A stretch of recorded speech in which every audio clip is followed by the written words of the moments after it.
Well, Moby, welcome to Radio Popolare. We are it's a great pleasure to have you here, especially for me because, I'm 36 years old and you've been very important during my teenage because your music was kind of special because it was something that was very personal and at the same time very cool. But let's start from your last record, your last work.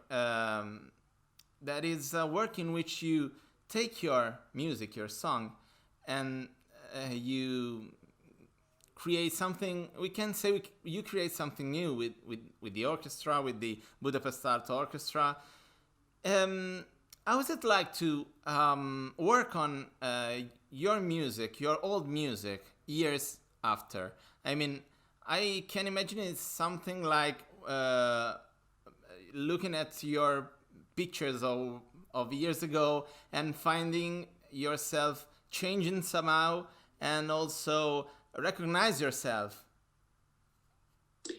Yeah, I mean, that is one of the, for me personally, one of the sort of historically interesting aspects of it is almost using music or using songs as a form of time travel. Yeah. You know, so like, for example, the song Go that's on the album, you know, that was written 32 years ago. And just remembering what my life was like, what the world was like back then. I mean, to put it in perspective, when I wrote that song, I was living in an abandoned factory. Yeah. Didn't have running water. I didn't have a bathroom, but I had electricity. And, you know, I was making around $2,000 a year. George Bush Sr. was president. The Soviet Union had just ceased to exist. Yeah. And it's so interesting remembering that, like revisiting that. And music is such a good a way of, like, I'm sure that what you were just describing, like how you have a personal, emotional connection to music that you listened to a long time ago. And if you hear it now, you can probably remember very specific moments. Yeah. But for me, when I revisit these songs, the main goal is simply emotion. Yeah. You know, so I'm not trying to strengthen my career. I'm not trying to do something historically relevant. Like for me, the only goal of music is to communicate emotion and to try and make something that can reach someone, you know, in a very personal, very emotional way. In the record, there's also an important cover because there's the cover of David Bowie, Hero. Your relationship with David Bowie is very important because you were friends. You used to be friends. How was it like to be David Bowie friends, to become David Bowie friends, being already a David Bowie fan? So meeting the man and knowing the man has somehow changed your impression about him? Well, it was not something I ever expected, because when I was growing up, I was such an obsessive David Bowie fan, you know, and the only time I saw him play a concert was at Meadowlands Stadium with 75,000 people. Yeah. And I was in the way back, and even that was exciting for me. And then fast forward 20 years after that, and he's my neighbor, and we're friends, and we were going on tour together and spending holidays together. So I can safely say every minute that I spent with David Bowie, I was pretending to be normal, you know, because he was David Bowie. Like I wasn't, we were friends, but every second I kept sort of just like marveling to myself that basically it was like being friends with a god, you know, and like, so sure, you're drinking coffee with a god or you're playing music with a god, but nonetheless, you never forget that it's a god. Yeah, you never stop being David Bowie, even if you're a friend of him. Your music, as I was saying before, has always been a mix of a lot of different things. And a lot of inspiration, I think, that came into your music, always came into your music, always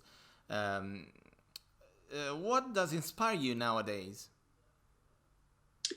Well, there's so many things that inspire me. I mean, there's so many ways. It's a wonderful question. There's so many ways to look at it. Like things that inspire me spiritually, things that inspire me anthropologically, things that inspire me philosophically. One of the things that really fascinates me and inspires me and obsesses me is simply the human condition. Like, what does it mean to be human? Like, what meaning do our lives have? What significance do our lives have? What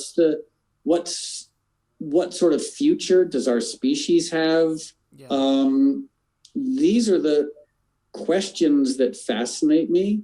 And I mean, and maybe this is a little esoteric, but one of the things that I've been doing during the pandemic is rereading a lot of philosophy that I read when I was at university, and some history from the early 20th century. And so I was rereading Carl Jung. Yeah.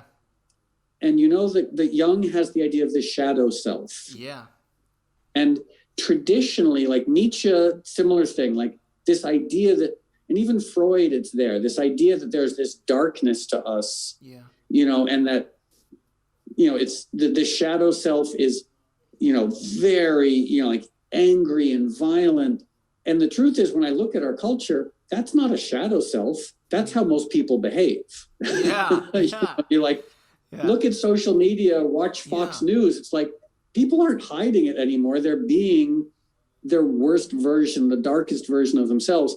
I think the shadow self is actually the vulnerable parts of us, the sweet parts of us. Like, it's so much harder to share beauty and vulnerability and gentleness than it is to share anger and viciousness. Yeah. And so what inspires me, and I think that our species, for us to survive, we don't need to connect with the dark part. That's already there. Yeah. We need to learn how to connect with the gentle part, the vulnerable part, the emotional part.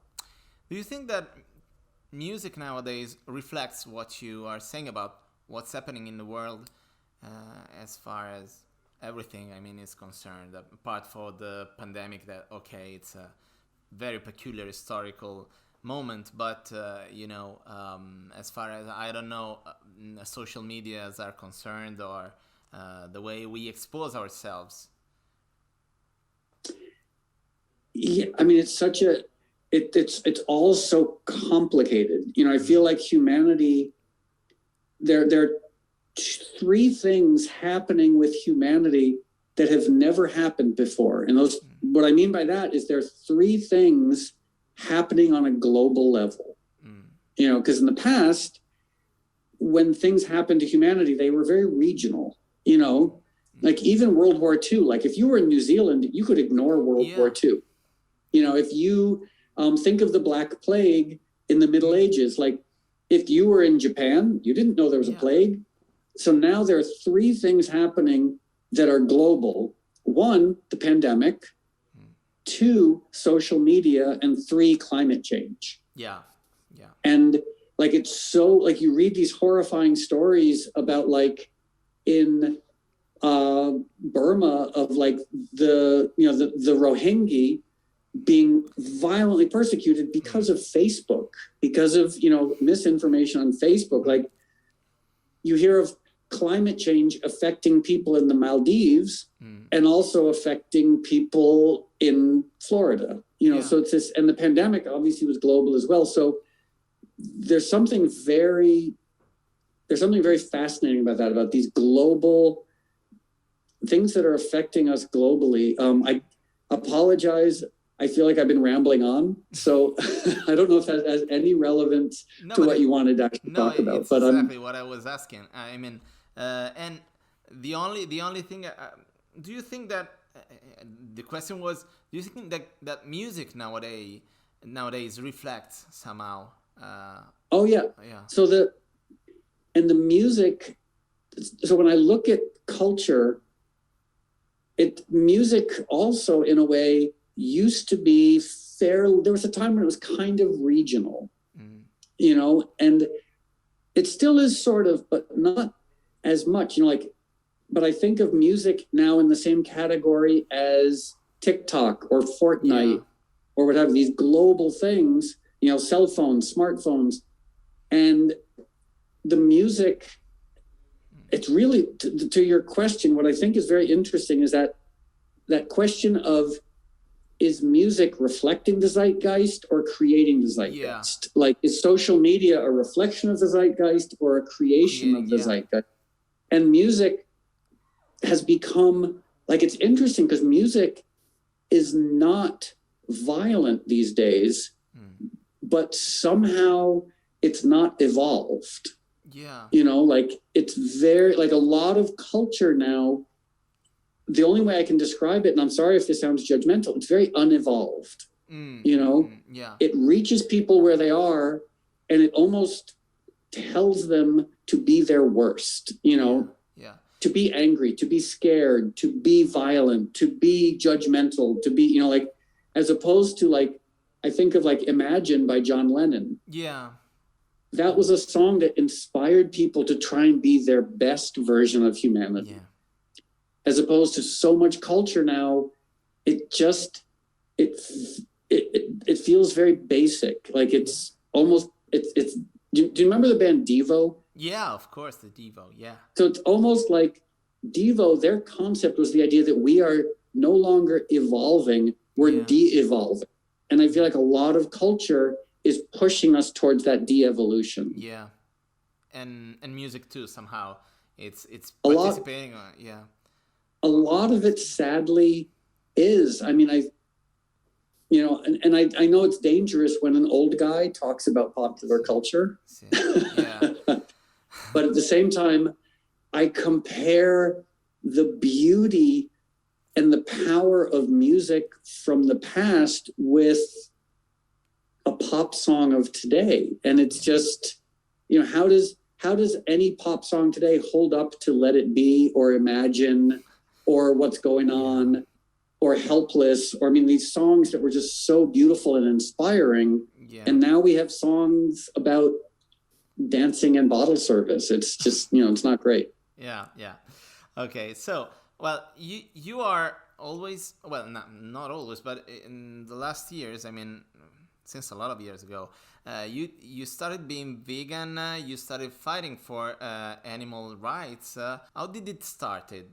I mean, you choose veganism because it's healthy or because of the animal rights and all the environmental right? I mean, the problem of the environment. So when I was very young, I had a very similar upbringing to most people. Like, I grew up with animals and I loved animals, but I also loved going to Burger King and loved eating pepperoni, like, so I had this it was almost like schizophrenia where, like, I loved animals, but I also loved eating animals. And then when I was 19, I finally realized, oh, this is for me, this is wrong. Like, I wouldn't want to hurt or kill the animals I know. So why would I be a part of hurting and killing other animals? And that's so it started there. And that was 34 years ago.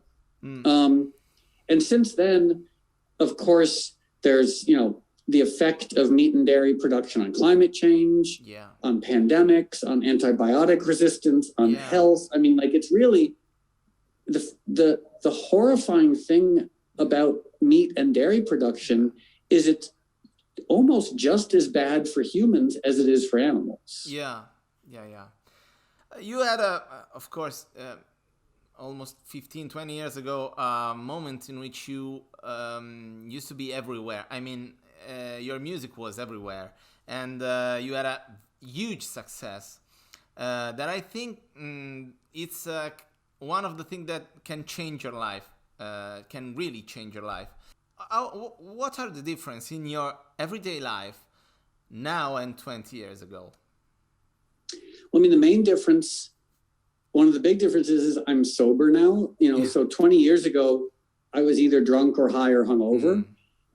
But another big difference is, in order to be happy 20 years ago, I needed a lot of big things. I needed parties, I needed alcohol, I needed drugs, I needed fame, I needed, touring.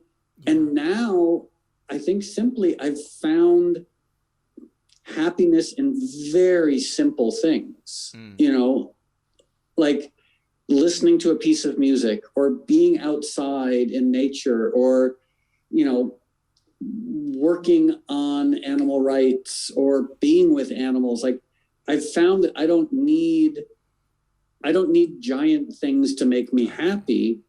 I can be like, I don't need to stand on stage in front of 100,000 people to feel legitimate as a musician. I can sit in my backyard and play a Neil Young song on acoustic guitar and feel perfectly happy as a musician in the world. Thank you, Moby, for having been with us. Good luck for the record and for everything. Hope to see you again. And, well, thanks again. Thank you. Yeah, it was a pleasure speaking with you. Thank you. Thank you.